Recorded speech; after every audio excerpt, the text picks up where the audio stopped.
Ensuite, l'homme m'a fait revenir vers la porte du temple.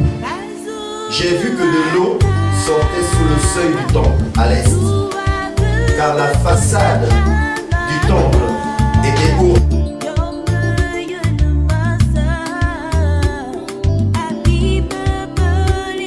Il n'y a rien de plus beau que d'être dans la présence de Dieu. Amen.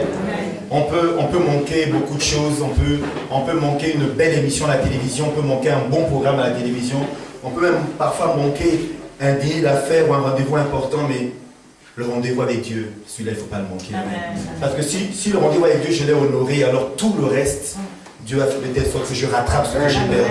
Amen. Amen. On va prier pour la parole de Dieu. Nous te bénissons, notre Dieu, notre Père, pour ce moment agréable et formidable. Nous t'exaltons et te magnifions parce que nous ressentons ta présence cet après-midi. Seigneur, qu'il est bon, qu'il est doux, qu'il est agréable pour les frères de demeurer unis ensemble dans ta présence. Je te dis merci parce que tu es là et tu n'as pas changé, Seigneur. Seigneur, prends le contrôle de toutes choses, nous voulons diminuer et que toi tu puisses croître. Donne-nous d'annoncer avec hardiesse ta parole de la vérité. Sanctifie-nous, Seigneur, notre parole de ton sel. Seigneur, fais que cette parole fasse du bien à quelqu'un cet après-midi. Que cette parole soit une réponse, une consolation, une libération, une délivrance, une victoire, une assurance. Cet après-midi, Seigneur. Dans le nom de Jésus, nous avons ainsi prié. Que quelqu'un dise Amen. Amen. Amen. On va aller tout de suite dans le livre de Ézéchiel. Et nous sommes au chapitre 47. Ézéchiel, pour ceux qui ont la Bible français courant, donc c'est la page 567. Ézéchiel, page 567.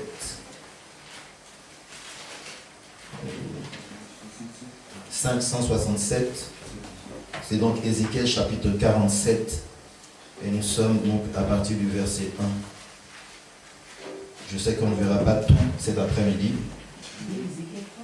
Ézéchiel chapter 47 till verse 1. Ézéchiel 47 à partir du verset 1, je lis au nom du Seigneur. Ensuite, l'homme m'a fait revenir vers la porte du temple. J'ai vu que de l'eau sortait sous le seuil du temple, à l'est, car la façade du temple était orientée à l'est. L'eau descendait sous le côté droit du temple, au sud de l'autel. Ézéchiel 47, nous sommes au verset 2. Puis il m'a fait sortir par la porte nord et m'a fait faire le tour par dehors, jusqu'à la porte extérieure qui est orientée à l'est. J'ai vu que de l'eau coulait du côté droit.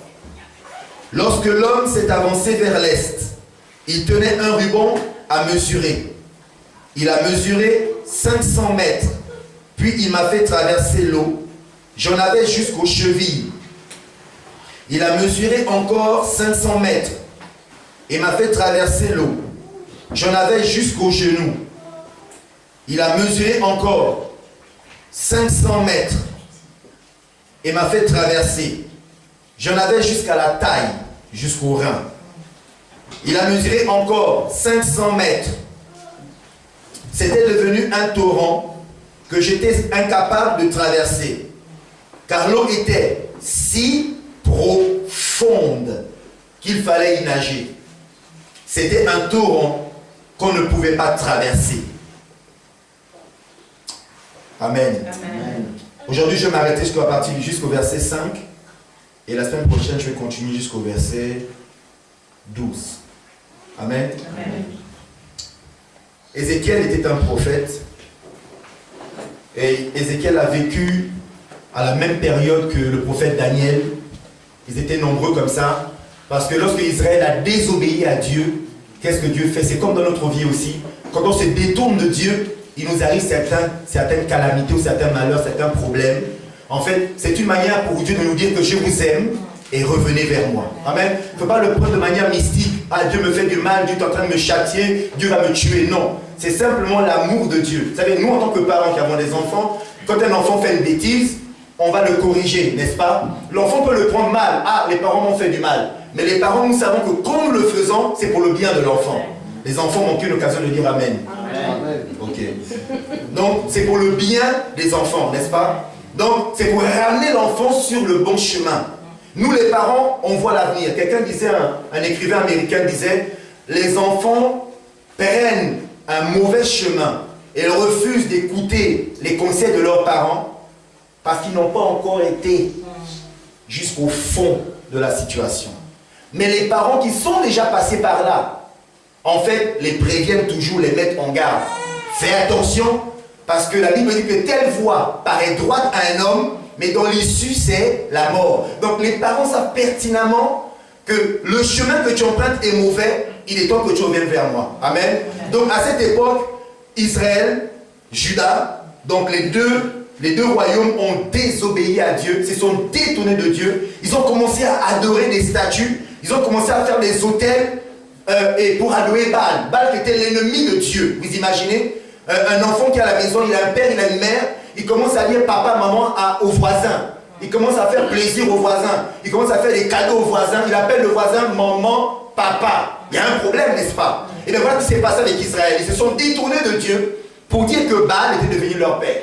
Et quand ça s'est passé comme ça, Dieu a prévu par les prophètes que si vous ne vous détournez pas de vos mauvaises voies, voilà ce qui va vous arriver. Et il est arrivé que Nebuchadnezzar, roi de Babylone, tout puissant dans toute sa splendeur, est venu sur Jérusalem, a écrasé Jérusalem.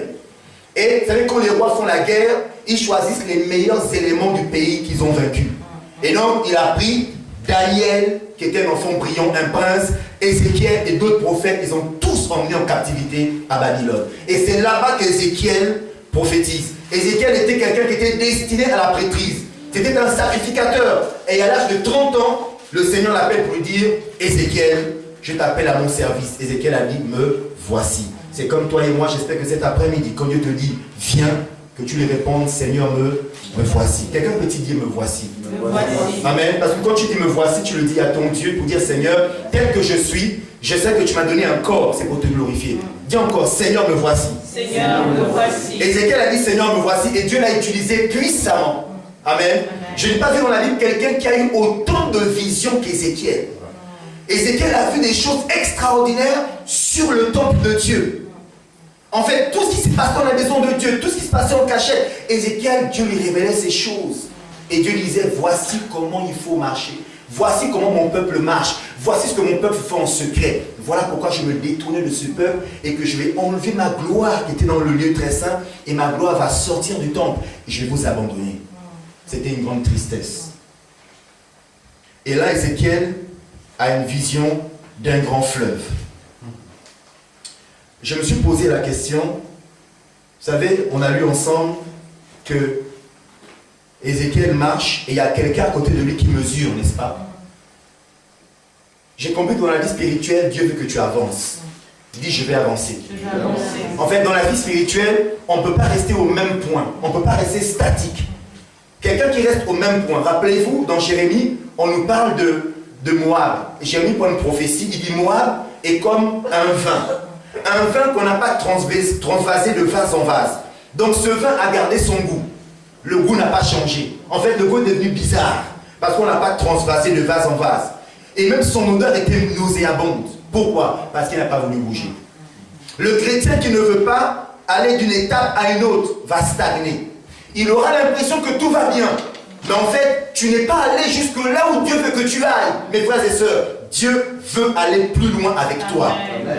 Amen. Amen. Dieu veut aller plus loin avec toi. Dieu veut aller plus loin avec son église. Et donc, il arrive à un moment donné où on mesure l'eau. Et l'eau est arrivée où? La première étape, où est-ce que l'eau lui arrive? Aux chevilles. Il mesure 500 mètres. Et l'eau arrive aux chevilles. Et le Seigneur faisait comprendre que lorsque on vient à Christ, c'est la première étape. En fait, on baigne dans l'eau. Dans Jean chapitre 3, Jésus parle à un certain Nicodème. Nicodème était un docteur de la loi. Nicodème connaissait toute la Torah. Et Nicodème était surpris de la manière dont ce jeune Jésus s'exprimait. Jésus prenait la Torah, la parole de Dieu, et il leur expliquait la parole, et leur prêchait la parole, ils étaient surpris. Non seulement il prêchait la parole, mais ces paroles étaient esprit et vie. C'est-à-dire, il disait, tes péchés sont pardonnés, tes péchés étaient pardonnés. Il disait au paralytique, lève-toi et marche. Le paralytique se levait et marchait. Il disait à l'aveugle, vois, et l'aveugle voyait. Il disait au muet, parle, le muet parlait. Il disait au sourd, entends, et le sourd entendait. Mes amis, qu'est-ce que c'est que cette philosophie? Qu'est-ce que c'est que cette doctrine? Mais d'où lui vient ce pouvoir et cette autorité? Jésus était la parole. Alléluia. Il était la parole qui était faite chair. Et Jésus veut que tu ailles plus loin afin que toi aussi, tu deviennes un esprit qui dit des choses et les choses arrivent. Amen. Et donc, l'eau à la cheville, c'est l'image de la nouvelle naissance. Et Jésus a dit à Nicodème, il faut que tu naisses de nouveau. Amen. Il faut que tu naisses de nouveau. Dans l'église aujourd'hui, par expérience, vous savez, il y a des personnes qui viennent à l'église pendant des années. Alléluia, amen, chantent la parole, prophétisent la parole, mais en fait ne sont pas sauvés. La Bible dit, à tous ceux qui ont cru, à tous ceux qui l'ont reçu, il leur a donné le pouvoir de devenir enfants de Dieu.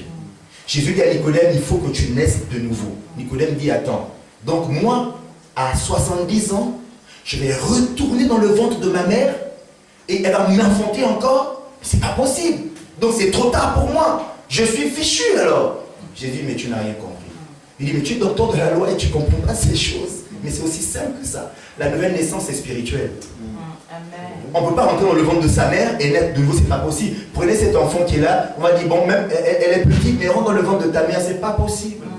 N'est-ce pas? C'est pas possible. C'est même pas logique. Mais c'est spirituel. Et spirituellement, je peux naître de nouveau si je crois en Jésus-Christ. Amen. Il dit, à tous ceux qui seront baptisés d'eau et baptisés d'esprit. En me baptisant d'eau, je vois le royaume. En me baptisant d'esprit, j'entre dans le royaume. Amen. Il y a des promesses qui sont attachées à ma nouvelle naissance. Quand je nais de nouveau, des promesses sont attachées à ma vie. C'est comme un enfant qui rentre dans une maison. Maintenant je m'appelle Hollande, parce que mon père s'appelle Hollande. Donc du coup, j'ai droit à tous les privilèges de ce monsieur. Il est président de la République, alors je vis aussi au palais avec lui. Alors j'ai droit aussi à des chauffeurs. Si je m'appelle monsieur Tartampion, qui est agriculteur, j'aurai droit aussi au champ, j'aurai droit au maïs, j'aurai droit à tout ce qui plante, je pourrais manger tout ce qui plante. C'est comme si c'était à moi, puisqu'il est mon père, n'est-ce pas? J'ai ces privilèges-là. Il faut que tu naisses de nouveau pour que tu puisses avoir droit à tous les privilèges qui sont contenus dans la parole de Dieu. Si quelqu'un peut dire Amen. Amen. Il nous faut progresser. L'eau à la cheville, c'est le progrès, c'est la nouvelle naissance. C'est aimer la maison de Dieu.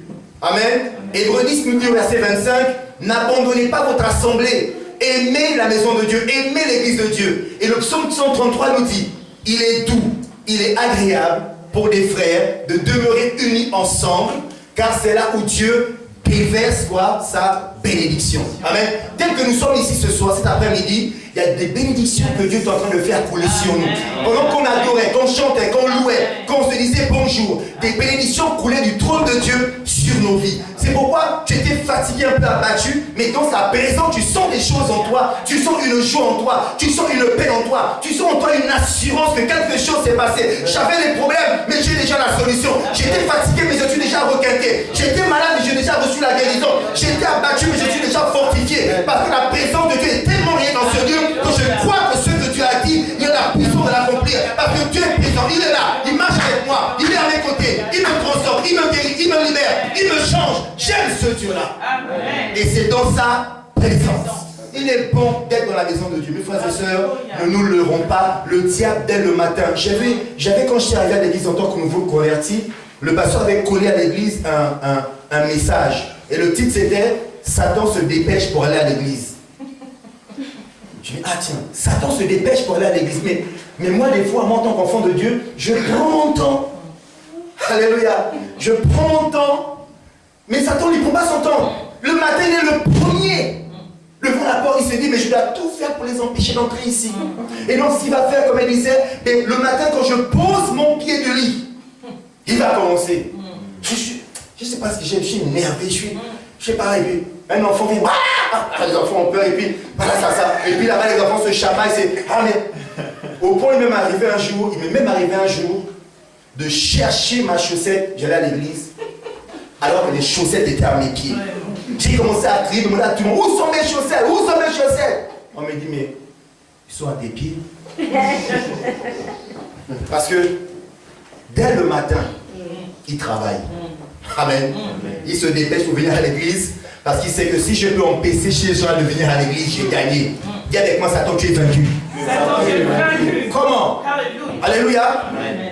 Donc l'eau arrive à la cheville, c'est le début, c'est le départ, c'est la nouvelle naissance. Mais là on nous dit, ne t'arrête pas là, progresse encore. Alléluia. Dis avec moi, progresse encore. Progresse encore. Et donc Ézéchiel progresse encore dans l'eau. Et vous savez, cette eau est une eau spéciale. Et on a lu au verset 1 que l'eau sortait du côté nord du temple. Elle a traversé les parties du côté est. Et elle a commencé à couler. Et l'eau était d'abord un tout petit ruisseau. Et après l'eau a commencé à grandir. Et l'eau va finir comme un torrent. Alléluia. Amen. Et cette eau a une particularité. Elle coule, elle ne s'arrête pas. Elle coule, elle ne s'arrête pas. Si je prends le robinet, j'ouvre le robinet, à un moment donné, il faut que je ferme. Mais ce torrent d'eau vive, quand il coule, il ne s'arrête pas. C'est l'image de la vie de Christ. C'est la vie de Dieu. Quand ça coule en toi, ça ne s'arrête pas. Amen. Ça coule, ça coule, ça coule, ça ne s'arrête pas. Dieu veut que ça déborde et ça jaillisse au travers de ta vie. Ça ne s'arrête pas. Et donc on dit Ézéchiel progresse encore. Et quand il progresse encore, l'eau lui arrive où? Au genou. Le genou est l'organe que nous utilisons quand nous voulons prier. N'est-ce pas? Quand on veut vraiment prier, être en adoration devant le Seigneur, on va prendre les genoux, on va fléchir les genoux. Amen. Quand je fléchis les genoux, dans cette progression spirituelle, c'est le signe de la soumission. C'est le signe de l'abandon. C'est le signe que Seigneur, à présent, mes pensées, je les laisse de côté. Mes ambitions, mes objectifs, je laisse tout de côté. Je me soumets maintenant à toi. Je te soumets mes rêves, mes projets, mes visions. Je laisse tout à tes pieds. Amen. Amen. Et on peut lire un passage pour illustrer cela. C'est dans 1 Samuel, chapitre 30. Mais vous gardez la page d'Ézéchiel, c'est notre texte de base. 1 Samuel au chapitre 30. Un signe de soumission. 1 Samuel, c'est dans l'Ancien Testament. 1 Samuel, chapitre 30. C'est dans l'Ancien Testament. Pour ceux qui ont la Bible français courant, c'est la page 213. Comme ça, les enfants vont aller vite. Page 213.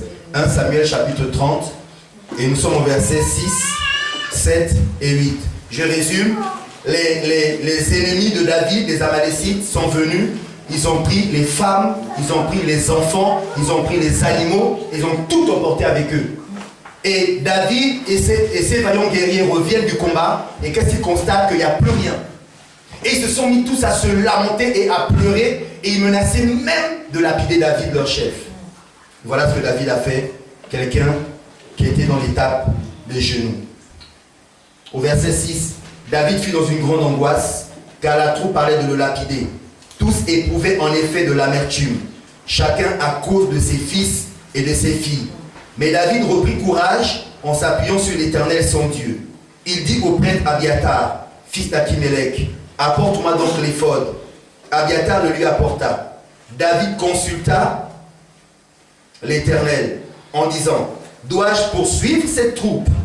Réussirai-je à la rattraper?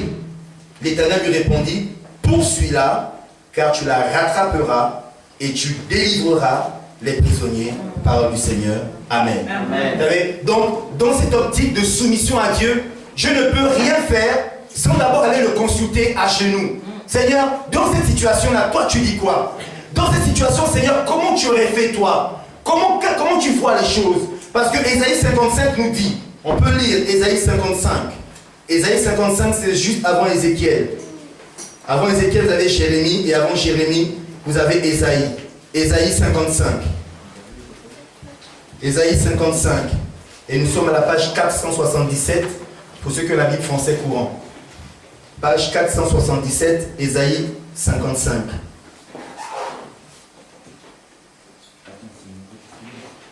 C'est dans l'Ancien Testament. Ésaïe 55, page 477. Et nous lisons à partir du verset 8. Je lis le nom du Seigneur. Amen. En effet, vos pensées ne sont pas mes pensées, et mes voix ne sont pas vos voix, déclare l'Éternel. Le ciel est bien plus haut que la terre. De même, mes voix sont bien au-dessus de vos voix, et mes pensées bien au-dessus de vos pensées. Amen. La pensée de Dieu n'est pas ma pensée. Mes voix ne sont pas forcément les voix de Dieu. Je dois aller consulter le Seigneur afin d'aligner mes pensées aux pensées de Dieu, d'aligner mes voix aux voix de Dieu. Afin que ce que Dieu dit, c'est ce que moi aussi je veux dire. Ce que Dieu va faire, c'est ce que moi aussi je vais faire. Amen. Et donc, quand on en arrive aux genoux, c'est dans cette dimension-là où on s'abandonne à Dieu. C'est une vie de prière. Amen. Première étape, les chevilles, c'est la nouvelle naissance. C'est la vie en Christ, c'est la communion fraternelle. La deuxième étape, c'est les genoux. C'est un peu plus d'intimité avec Dieu personnel. C'est une relation personnelle qui commence. Je lis la parole de Dieu, n'est-ce pas? Et là, Dieu se révèle à moi dans la prière et Dieu me parle. Si on ne réussit pas, c'est parce qu'on ne respecte pas la parole de Dieu. Nous devons la respecter, nous devons la méditer. On doit fléchir le genou, on doit se soumettre à Christ, mes frères et sœurs. Amen. La soumission, fléchir les genoux, c'est une étape vers la progression. Amen. Et nous progressons encore. Et la troisième étape, où est-ce que l'eau arrive à Ézéchiel? À la taille. Dans d'autres versions, on dit l'eau est arrivée jusqu'au rein, n'est-ce pas? Le Seigneur me disait, à la taille, c'est l'endroit où on met la ceinture, n'est-ce pas? Et on va prendre Éphésiens, le chapitre 6. Et on garde toujours Ézéchiel 47, c'est nos textes de base. Éphésiens chapitre 6. C'est dans le Nouveau Testament. Éphésiens chapitre 6, c'est dans le Nouveau Testament. Et c'est à la page 700. Je suis en train de faciliter le travail. 770. Éphésiens chapitre 6. Et le verset 14. Éphésiens chapitre 6 et le verset 14, voici ce que dit la parole du Seigneur. Tenez donc ferme. Ayez autour de votre taille la vérité en guise de ceinture. Tenez ferme, ayez autour de vos reins la vérité pour ceinture. Évangile selon Jean. Évangile selon Jean, chapitre 17. C'est la prière sacerdotale de Jésus avec ses apôtres avant qu'ils ne s'en aillent. Jean, chapitre 17.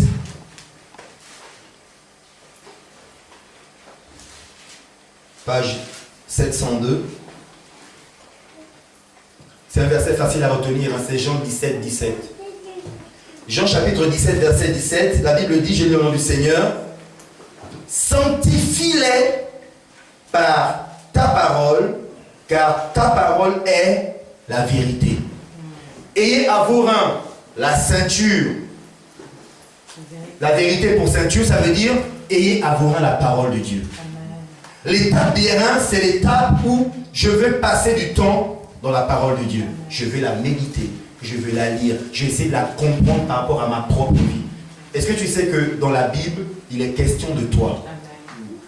Quelqu'un a eu l'occasion de dire Amen. Amen. Je vais expliquer. C'est-à-dire qu'il y a des versets qui te sont destinés personnellement.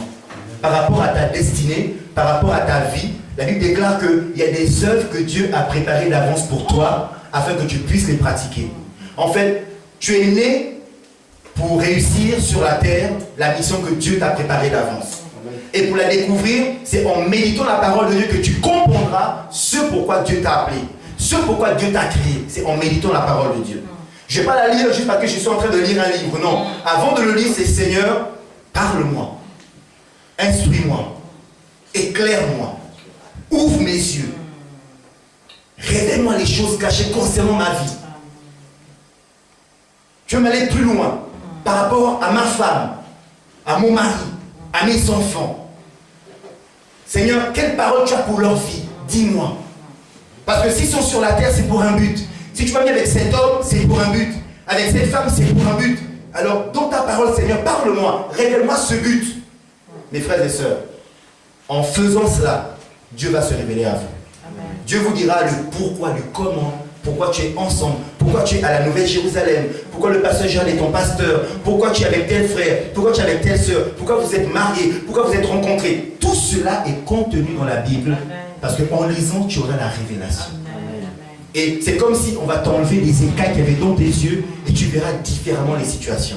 C'est pourquoi la Bible dit, quand tu as un problème avec quelqu'un, ne vois pas la personne, mais vois l'esprit qui anime la personne. Parce qu'en fait, ce n'est pas les hommes qui sont nos ennemis.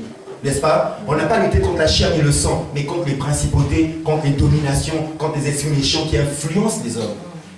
Un esprit a voulu influencer Jésus au travers de Pierre. Jésus a dit à cette personne, Jésus a dit, arrière de moi Satan. Mais il parlait à Pierre. Pierre aurait pu dire, mais tu es méchant, tu m'appelles Satan.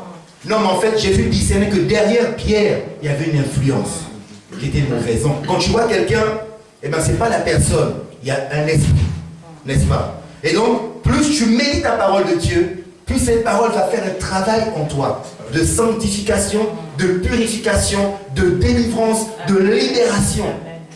La vraie délivrance, c'est une délivrance personnelle, toi et la parole de Dieu.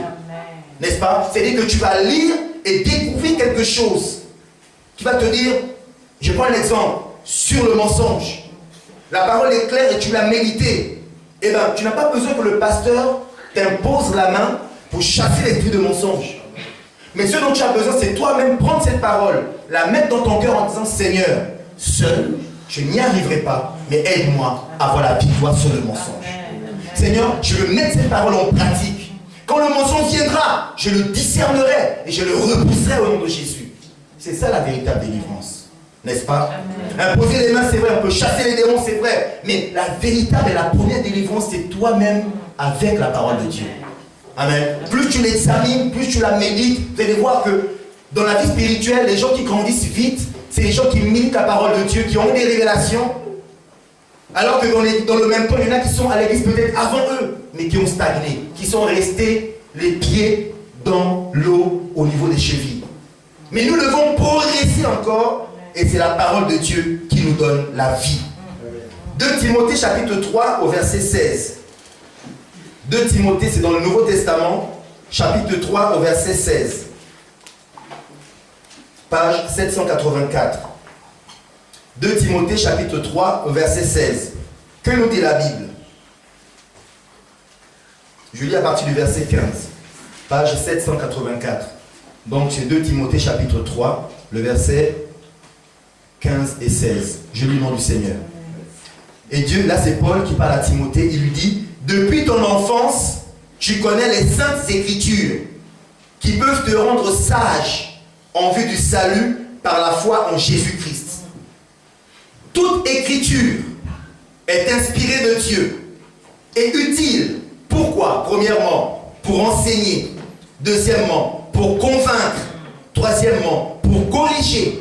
Quatrièmement, pour instruire dans la justice. Verset 17. Afin que l'homme de Dieu que tu es, la femme de Dieu que tu es, soit formé et équipé pour toute œuvre bonne. Amen. Amen. Dans des débats avec quelqu'un sur la création du monde, l'existence de Dieu, etc., la Bible dit que plus tu vas lire la parole de Dieu, plus en fait le Saint-Esprit va aller puiser dans le dépôt que tu as. En fait, quand tu lis, tu mets un dépôt. Quand tu médites, tu mets un dépôt. Tu as pris un verset. Jean 17, verset 17, la parole de Dieu, c'est la vérité. Donc, dans un débat, l'Esprit ira piocher cette parole et va le ressortir. C'est pourquoi il dit, dans les discussions, ne cherchez même pas à convaincre les gens, mais le Saint-Esprit, au travers de vous, va convaincre. Amen. Et c'est cette parole-là qui va prendre pour convaincre ton entourage. Je me rappelle un jour, alors que mon épouse, on n'était pas encore mariés, on était étudiants, et puis, elle est arrivée au Seigneur avant nous. Et en tant qu'étudiant, on avait l'habitude d'avoir, on avait une certaine vie qu'elle avait aussi avec nous. Et voilà qu'un jour, elle se lève, elle a une Bible en main. Ça nous intrigue. Et on était un groupe d'étudiants, et les étudiants, ils réfléchissent, ils raisonnent, ils se disent intellectuels, n'est-ce pas? Parce que croyez-moi, la vraie intelligence, c'est celle que Dieu vous donne. Amen. Parce qu'il y a des gens qui sont brillants, et qui ne comprennent pas ce que vous et moi on lit aujourd'hui. N'est-ce pas? Jésus a dit aux pharisiens qui étudiaient la parole de Dieu que même ces enfants-ci, ils sont même plus intelligents que vous. N'est-ce pas? C'est pourquoi il leur a dit que même les prostituées vont vous dévancer dans le royaume des cieux. Alors avec notre intelligence, on s'est rassemblés au moins 5 ou 6 garçons. On est partis. Mais alors qu'est-ce que ça t'apporte? On a commencé à l'agresser, on a commencé, mais nous aussi on connaît la parole de Dieu, On a commencé à prendre des vieux versets. Vous savez, on a souvent des vieux versets qu'on connaît du genre, oui, mais Jésus a changé l'eau en 20 ans. Ça, c'est pour les buveurs. Oui, c'est donc aussi un peu. Donc, on allait chercher des vieux versets qu'on a balancés comme ça. Mais c'est bizarre, mais je ne sais pas d'où lui venait cette intelligence. Les mots sortaient de sa bouche. Et plus les mots sortaient de sa bouche, plus on était comme désarmés, on était perdus, on ne savait plus quoi faire. Mais plus tard, j'ai compris une chose, c'était le Saint-Esprit. Amen. Il faut que tu progresses encore.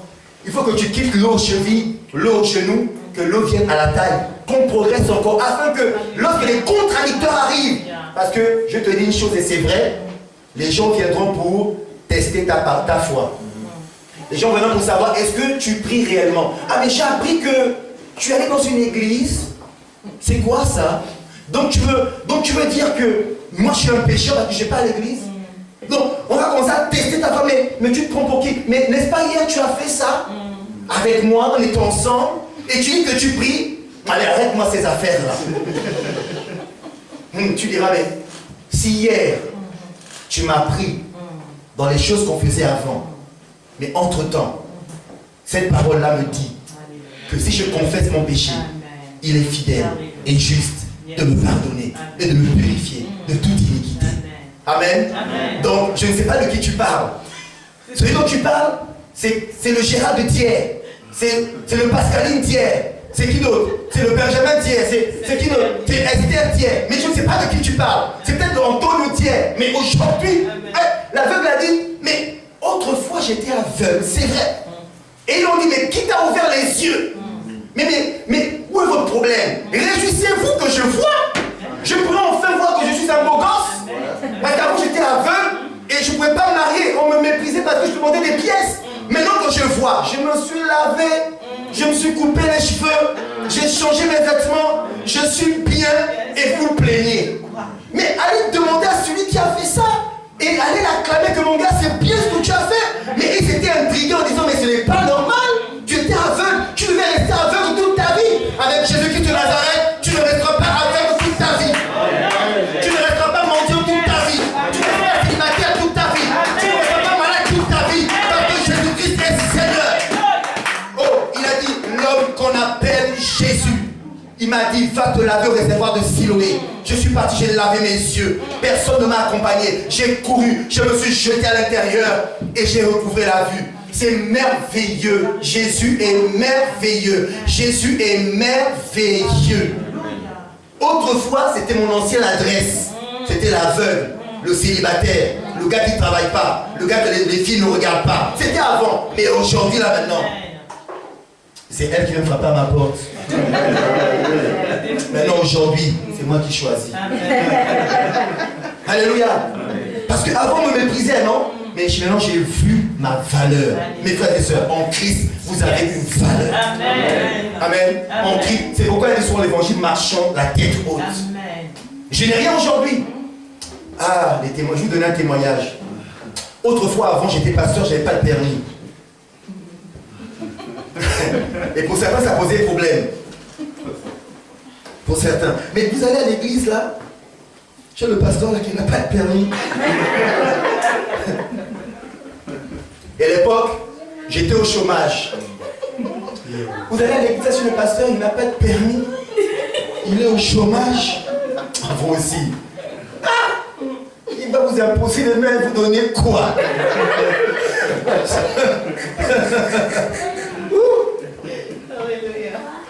C'est beau la vie en Christ. Amen. En fait, le Seigneur permet que tu passes par des situations pour te former, pour t'équiper, pour changer ton caractère, pour te donner l'assurance que Jésus-Christ est Seigneur. Il est capable. J'ai raté une fois, j'ai raté 2 fois, j'ai raté 3 fois, j'ai raté 4 fois. Je n'ai pu me décourager. J'ai dit Dieu ne me décourage pas. Je l'aurai quand même permis. Je finirai par t'avoir parce que je vais persévérer jusqu'à en Côte d'Ivoire, on est jusqu'à fatigué. Donc le permis c'est moi qui vais te fatiguer. Tu me verras tout le temps. Aussi longtemps que tu ne cèdes pas, c'est moi qui t'aurai. À la 5e fois je suis parti. J'étais en paix. On était 4, on était 8. Et dans les 8 on dit il n'y a que 3 qui ont eu. J'ai dit Seigneur, les 3 là, Si mon nom n'est pas dedans, c'est pas grave, je vais encore revenir. C'est pourquoi ne te décourage pas. À la 5e fois, je l'ai eu, non? Là, c'était le pasteur avec le permis. Ok. La 5e fois, je l'ai eu. Ah non, c'est pas la 6e fois. Si quelqu'un a raté une 5e fois, il aura la 6e fois. Je veux dire à quelqu'un qui nous suit, si tu as raté ton permis une fois, deux fois, trois fois, ne te décourage pas. Va encore essayer. N'est-ce pas? Jésus a dit à Pierre, retourne au lieu de ton échec. Jette le filet du côté droit et tu vas tirer du poisson. Toute la nuit, ils ont péché. Ils n'ont rien trouvé. Jésus a dit, retournez au lieu de votre échec. Mes frères et sœurs, il faut retourner au lieu de ton échec. Là, le patron a dit, je ne te prends pas, je ne veux pas de toi. Tu retournes encore au lieu de ton échec. Tu dis, Jésus-Christ m'a envoyé. Je vais encore pour témoigner, je vais encore pour porter mon CV. Il a dit non, je revois le CV. C'est le boulot là que je veux, c'est pas un autre. C'est ce poste-là. Il va finir par céder. Au nom de Jésus. Oui, on va retourner au lieu de notre... Je prophétise pour quelqu'un. Tu vas retourner au lieu de ton échec. Tu vas poser ton CV, ta candidature. On te dira oui au nom puissant de Jésus. Amen. Ce permis, tu l'as. Comment? Je prie Jésus ou je prie Baal? On prie Jésus. Je sais plus où j'en étais. Bref, le pasteur a eu le permis, le pasteur a eu le travail. Sans voter. Ah, tu vois, elle était là. Elle était là. Parce que ce jour-là, quand j'ai annoncé le permis à l'église, tout le monde a sauté. Ah, mon frère Marie, elle était là. Alléluia, pasteur, oui, gloire à Dieu, alléluia. Mais Dieu fait des choses, vous savez. En fait, Dieu va faire que quelque chose te manque afin que utiliser quelqu'un pour te bénir. Et cette personne, quand elle va obéir à la voix de Dieu, Dieu va aussi bénir cette personne-là. Mais à cette époque, à l'église, on était au niveau de la cheville. On n'a pas compris que Dieu permet que le pasteur ait le permis, pas la voiture, pour que quelqu'un dise, ah, ça là, Seigneur, tu me lances un défi. Même une voiture d'occasion que le pasteur se fasse la main, Seigneur, je vais prendre. Même une voiture d'occasion, ça me suffisait. Je peux me faire la main, je pleurais. Alléluia. Amen. Ah, le Seigneur fait des grandes choses. Amen. Amen. Mes frères et sœurs, ne vous découragez pas. C'est simplement votre ancienne adresse. Cette femme-là avait 5 maris. C'était son ancienne adresse, n'est-ce pas? Cette femme était adultère. On l'a attrapée en flagrant délit. C'était son ancienne adresse. Jésus l'a dit, maintenant ne pêche plus, va, ta foi t'a sauvé. N'est-ce pas? C'est ça l'évangile. Personne n'est parfait. On a des défauts, on trimballe des choses, mais quand on se confie en l'Éternel, il vient pour nous sauver, il vient pour nous sanctifier, il vient pour nous justifier, il vient pour nous pardonner. Ayez toujours ça à l'esprit. Ne vous culpabilisez jamais. La culpabilité te ramène au pied du Seigneur pour dire, Seigneur, pardonne-moi pour mes péchés. Mais c'est parce que le diable dit. Or, il n'y a plus de condamnation pour ceux qui sont en Jésus-Christ. Je suis en Christ, pas de condamnation pour moi. Amen. Et donc, on était au niveau des reins. Et les reins, c'est la dimension où maintenant, tu es dans la parole de Dieu et Dieu te révèle maintenant ce que tu peux faire dans l'église. Tu sens qu'il y a quelque chose qui monte en toi. Ah, quand tu vas à l'église, moi je vais venir balayer. Moi j'ai passé l'aspirateur. Moi j'ai passé. Non, moi j'ai envie. C'est pas sûr. Qu'est-ce que je peux faire? Ça bouillonne en toi. Tu veux servir Dieu. On peut servir de diverses manières. Amen. Et Dieu va te révéler comment tu peux servir le Seigneur. N'est-ce pas? Et Ézéchiel ne s'est pas arrêté là. Ézéchiel a progressé encore. Et Ézéchiel est arrivé à un niveau où vous me permettez, je vais atterrir et on va terminer là. Ézéchiel est arrivé à quel niveau? Après les reins, qu'est-ce qui s'est passé? Après les reins, qu'est-ce qui s'est passé?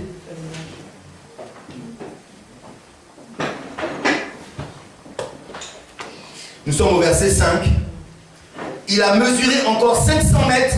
Ézéchiel 47, verset 5, page 568. Il a mesuré encore 500 mètres. C'était devenu un torrent que j'étais incapable de traverser. Car l'eau était si profonde qu'il fallait y nager. C'était un torrent qu'on ne pouvait pas traverser. Waouh. Et là, j'ai compris une chose, que ce que Dieu veut de toi et de moi, c'est qu'on arrive à la dimension où on n'a plus le contrôle des choses. Vous savez, les 3 premières étapes, Ézéchiel avait le contrôle des choses. Il avait pied. Comme quelqu'un qui a la piscine, comme il fait 2 mètres, si la piscine fait 50 cm, il marche dans la piscine, il est là, il fait son gaillard. Il ne va jamais se noyer. S'il avance à 1 mètre, il fait 2 mètres, il ne va jamais se noyer. Il a pied, il continue à faire le beau, il marche. Dès que les petits enfants commencent à nager, n'est-ce pas? Mais quand on va arriver là où c'est profond, et ça fait 4,50 mètres, malgré ces 2 mètres, il va commencer à perdre le contrôle des choses. Le Saint-Esprit veut que toi et moi, nous perdions le contrôle de la situation. Il veut que nous sortions de la zone de confort.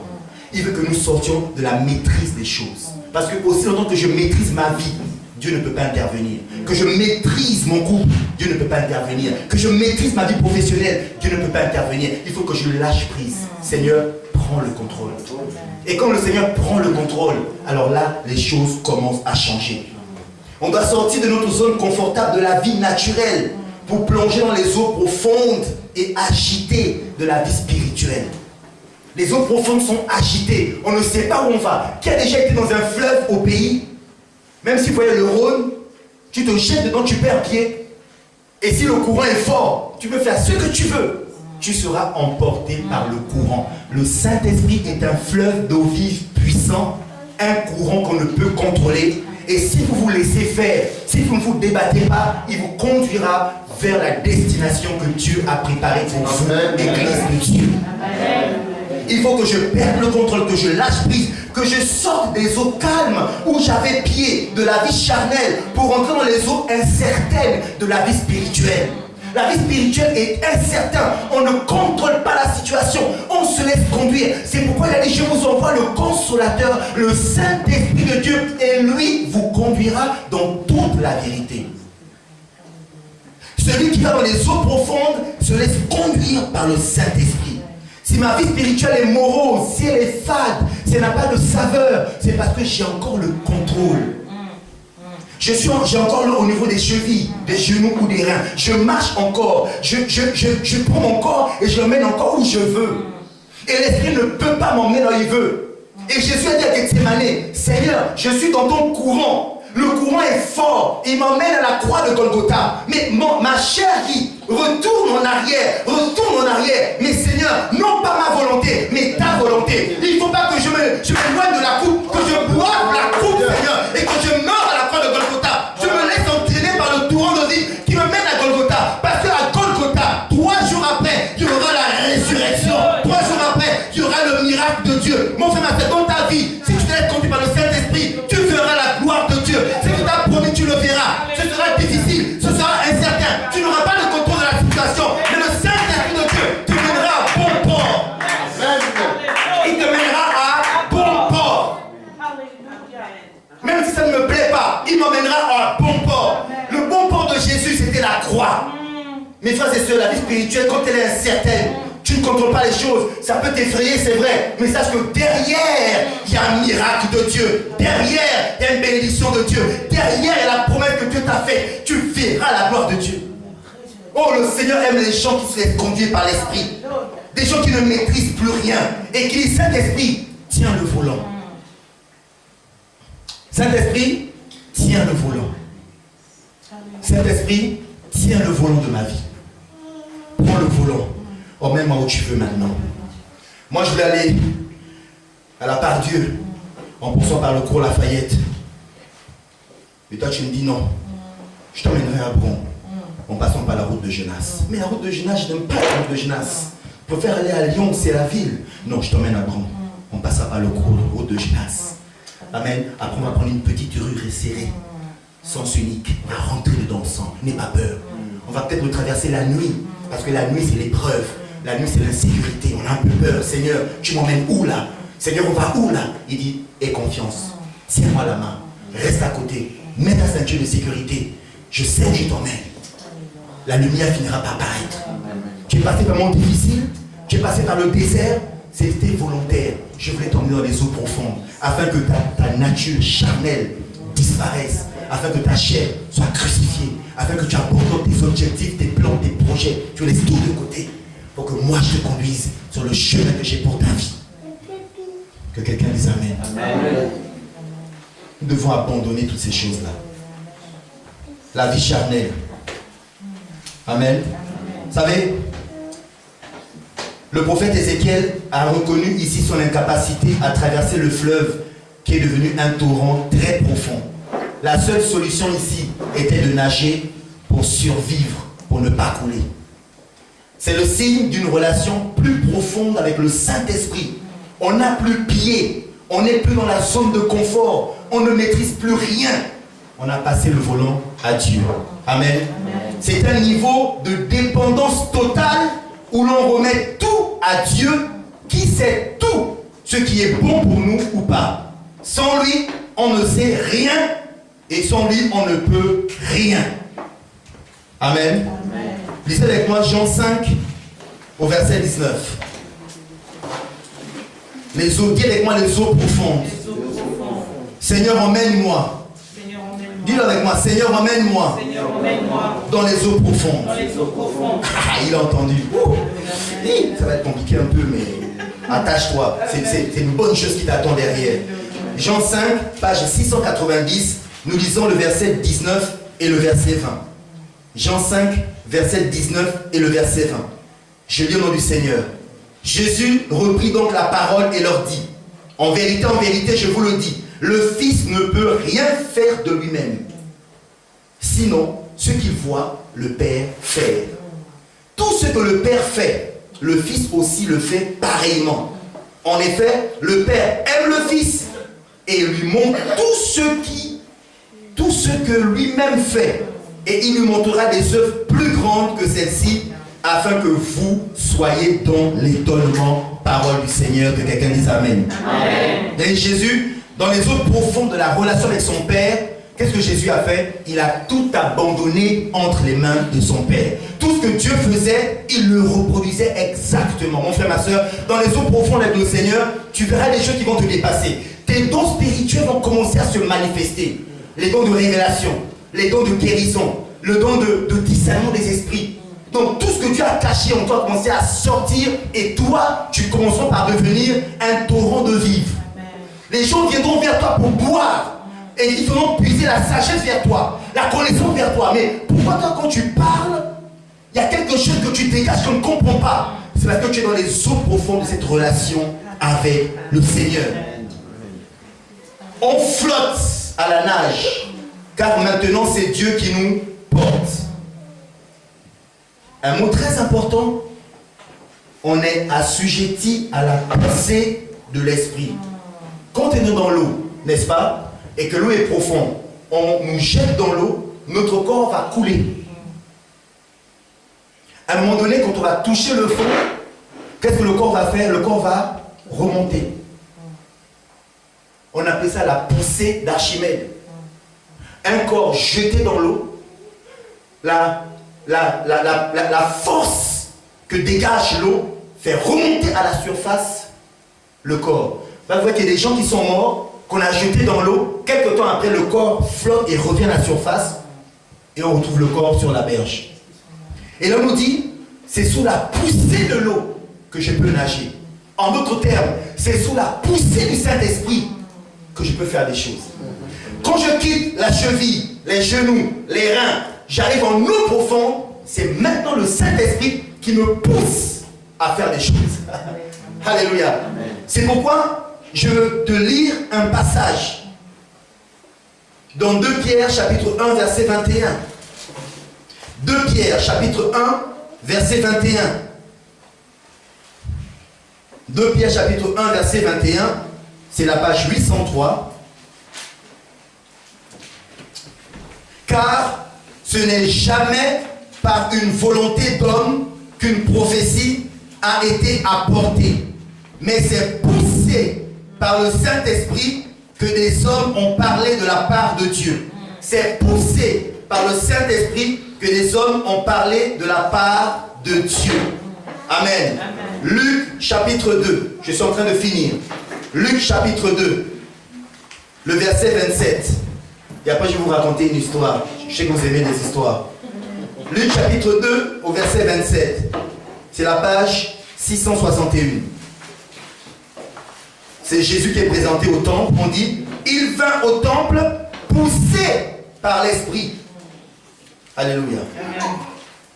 Marc chapitre 1, au verset 12.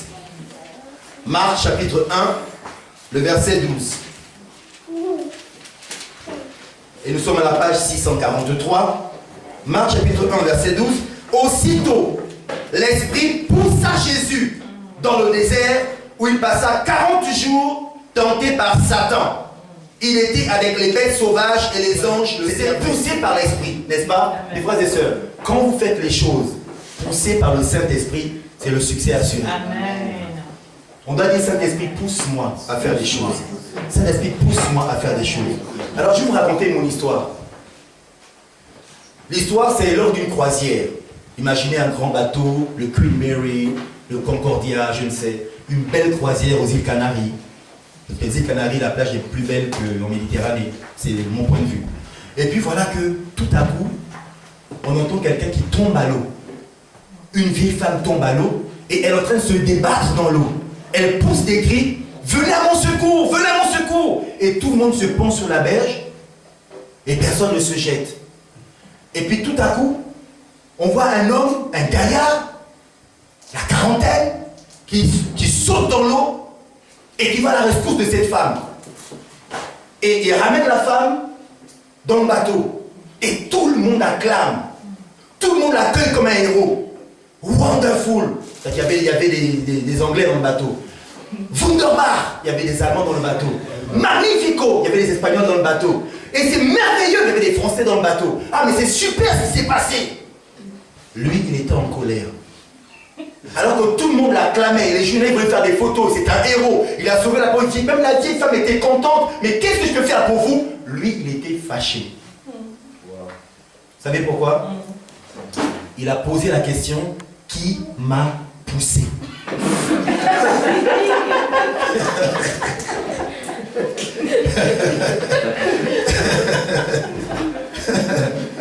Si on ne l'avait pas poussé, il serait comme tout le monde en train de regarder la vieille femme en train de se débattre. Amen. Le Saint-Esprit va pousser quelqu'un cet après-midi. Il veut faire de toi un héros.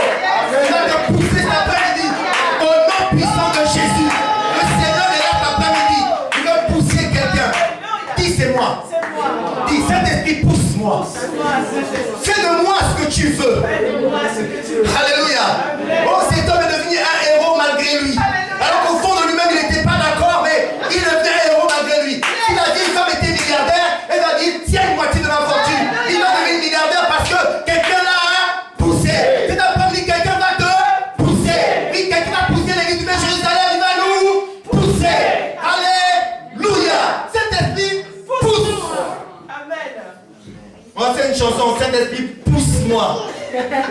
Saint-Esprit, pousse-moi. Saint-Esprit, pousse-moi encore. Alléluia. Bon sang. Si c'est pour devenir un héros, même si je ne sais pas nager, poussez-moi. Parce que quelqu'un est aussi à mon secours. Alléluia.